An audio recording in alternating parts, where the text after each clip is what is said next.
अगर आपकी वाइफ ने आपके खिलाफ दहेज की झूठी एफआईआर रजिस्टर्ड करा दी है और उसमें आपके फैमिली मेंबर्स के नाम भी ऐड करा दिए गए हैं और पुलिस ने जब इन्वेस्टिगेशन की और उसमें से आपके परिवार के कुछ बंदों के या फिर सभी फैमिली मेंबर्स के नाम को हटा दिया है और ऐसे में आपकी वाइफ सोचती है कि पुलिस ने तो ये सारे नाम हटा दिए हैं, लेकिन जब ये कोर्ट में चार्जशीट फाइल होगी मैं वहां पर सारे नाम ऐड करा दूंगी। तो अगर आपकी वाइफ इस तरह की कोशिश करती है कि कोर्ट के अंदर सारे नाम ऐड कराने की कोशिश करती है, तो आप उनको नाम को ऐड कराने से कैसे रोक सकते हैं। नमस्कार दोस्तों, मेरा नाम है नरेश कुमार एडवोकेट और आपका स्वागत करता हूं इस वीडियो में। तो दोस्तों, अगर आपकी वाइफ ने झूठी एफआईआर रजिस्टर्ड करा दी है और उसमें आपके और आपके फैमिली मेंबर्स के नाम भी ऐड करा दिए हैं, लेकिन पुलिस ने इन्वेस्टिगेशन में सभी नामों को हटा दिया है और आपकी वाइफ ये सोचती है कि भाई पुलिस ने तो सारे नाम हटा दिए हैं एफआईआर में से, चार्जशीट में से, और मैं इन नामों को कोर्ट में जब चार्जशीट दायर होगी वहां पर ऐड करा दूंगी। तो जब भी चार्जशीट कोर्ट के अंदर फाइल होती है, वहां पर अगर आपकी वाइफ अपने एडवोकेट के साथ पहुंच जाती है या टाइम पर अपने एडवोकेट के साथ उसी डेट पर अपीयर हो जाती है, तो उसमें कोर्ट में जज साहब के सामने आर्गुमेंट होंगे और जज ये डिसाइड करेंगे कि चार्जशीट में नाम ऐड होंगे नहीं होंगे, सेक्शन ऐड होंगे या नहीं होंगे। वो आर्गुमेंट पर डिसाइड करता है। तो उसमें तो कोई बात है ही नहीं, उसमें तो पूरी प्रोसीडिंग जो भी है वो फॉलो होगी। लेकिन अगर चार्जशीट फाइल हुई है और वहां पर आपकी वाइफ अपीयर नहीं हुई है, तो ऐसी सिचुएशन में आपके लिए बेनिफिट है कि आप तुरंत जज साहब के सामने पेश होइए और वहां पर जज साहब से रिक्वेस्ट कीजिए, जनाब इसमें जो चार्जेस लगे हैं, जो सेक्शन ऐड हुए हैं, इसमें हम उसी पर एग्री हैं और आप इसको गवाही में केस लगा दीजिए।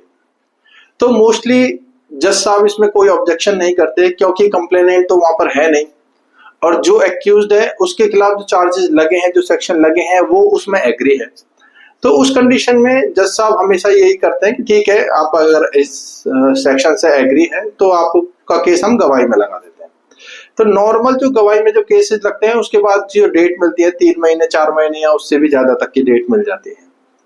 और इसी दौरान आपकी वाइफ को पता चलता है कि भाई इनके जो फैमिली मेंबर्स के नाम उसमें से हटा दिए गए हैं और मैं नाम ऐड कराऊंगी इसमें। तो जो एमएम कोर्ट के जजेस होते हैं, उनके पास अपने ही ऑर्डर को रिव्यू करने की पावर नहीं होती है और आपकी वाइफ को 30 डेज का टाइम मिलता है हायर कोर्ट में, यानी कि सेशन कोर्ट में अपील करने का। और अगर आपकी वाइफ हायर कोर्ट में अपील करती है तो 30 डेज का टाइम नॉर्मली निकल ही जाता है ऐसे ही, तो वहां पर वो अपील नहीं भी कर पाती। काफी कंडीशन ऐसी देखी गई है। लेकिन अगर वो हायर कोर्ट में अपील करती है, सेशन कोर्ट में जाती भी है, तो भी बहुत ही रेयर चांस होते हैं जहां पर जज साहब ये अलाउ करते हैं कि हाँ इनके नाम ऐड करे जाएंगे या सेक्शन ऐड करे जाएंगे। मोस्टली केसेस में से जो ये ऐसी पिटीशन फाइल होती है वो डिसमिस की जाती है, क्योंकि कोर्ट भी ये कहता है कि जब चार्ज नीचे लोअर कोर्ट में लगा है तो वहां पर आपने आर्ग्यूमेंट नहीं किया और जो सेक्शन वहां पर ऐड हुए हैं या जिन नामों के साथ केस स्टार्ट हुआ है वही वो कंटिन्यू रखते हैं। तो ऐसे बहुत ही रेयर देखा गया है कि नाम आगे ऐड कर पाते हैं।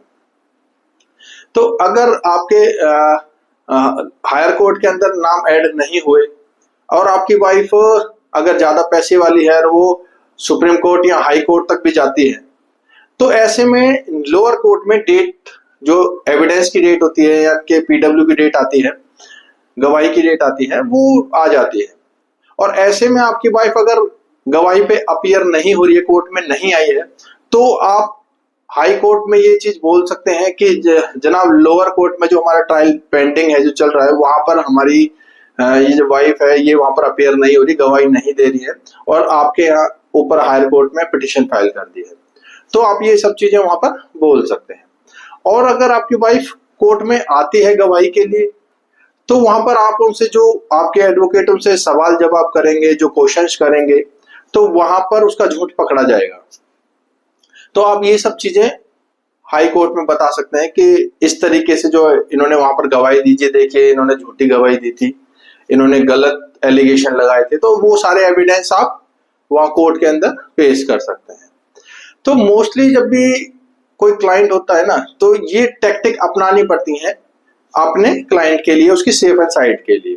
नहीं तो नॉर्मली कोर्ट के अंदर वही चार्ज लगता है, आर्गुमेंट होते हैं, कोर्ट डिसाइड करता है और फिर पीडब्ल्यू में केस जाता है। लेकिन कभी कभी ऐसी सिचुएशन आती है, जो एडवोकेट होते हैं वो ये कोशिश करते हैं कि अपने क्लाइंट को कैसे उसको बचाव किया जाए, कैसे उसके फेवर में केस को लाया जाए। तो इन सब चीजों के थ्रू ये छोटी छोटी टैक्टिक्स होती हैं जिनको अपनाकर केस को अपने फेवर में लाया जाता है। तो अगर आपको भी ऐसा डाउट है कि आपकी वाइफ कोर्ट में नाम ऐड कराने की एप्लीकेशन लगा देगी, तो आप चार्ज पर ही तुरंत जज के सामने अपीयर हुई है और उनसे रिक्वेस्ट कीजिए, जनाब हम एग्री हैं जो भी चार्जेस में लगे हैं, और केस को आगे बढ़ाने और उसको केस को गवाही पे लगा दीजिए। तो ऐसी सिचुएशन में आपकी वाइफ को बहुत ही कम चांसेस मिलते हैं नाम ऐड कराने के। आई होप आपको इस वीडियो में सारी चीजें क्लियर हो चुकी होंगी। अगर आपको इस चीज से रिलेटेड कोई डाउट है या